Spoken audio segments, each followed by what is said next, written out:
Hi, this is Brian. Welcome back to another Optimize Plus One.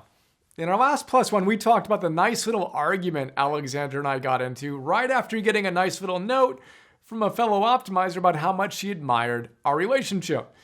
Today, I want to talk about this whole nobody's perfect thing a little more. In a book called Running Down a Dream, Tim Grahl tells us about his experience working with some of the world's most elite authors and self-help gurus. Here's a quick context. Tim is a marketing genius, and specifically, he helps authors launch their books. He works with authors like Dan Pink, Charles Duhigg, and Steven Pressfield, whose publishing company actually published this book. So Tim is one of the best at what he does. To put it in perspective, at one point, 5 of his clients were on the New York Times bestseller list at the same time. Not easy to do. But here's the thing.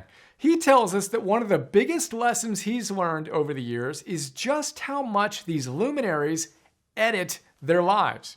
There's the multiple best-selling author who didn't return his calls and emails for a while right before his launch. Where was he? In rehab again. But no one ever heard about it.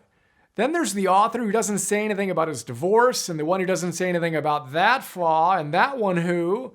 On and on and on. Editing. Now, it's not just self-help gurus, of course. In a world of social media, it's so easy to put up a facade of perfection. Editing. Which is one of the reasons I spend precisely 0 time on social media sites, period. I know that social comparison is toxic, and that social sites are cesspools for social comparison. At least they can be. So, the point of today's Plus One, editing.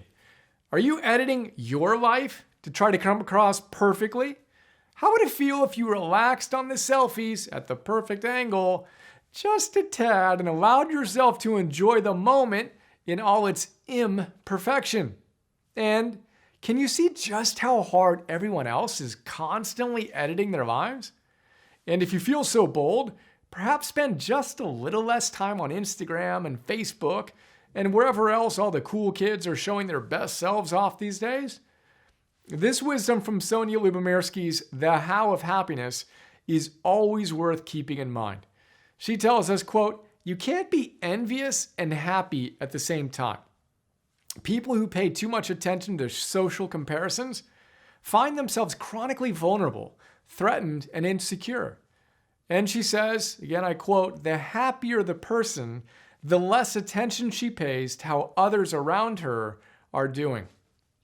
So here's to embracing our imperfections, caring less about what others are doing, and always remembering the endless editing as we strive to create more and more authentic lives.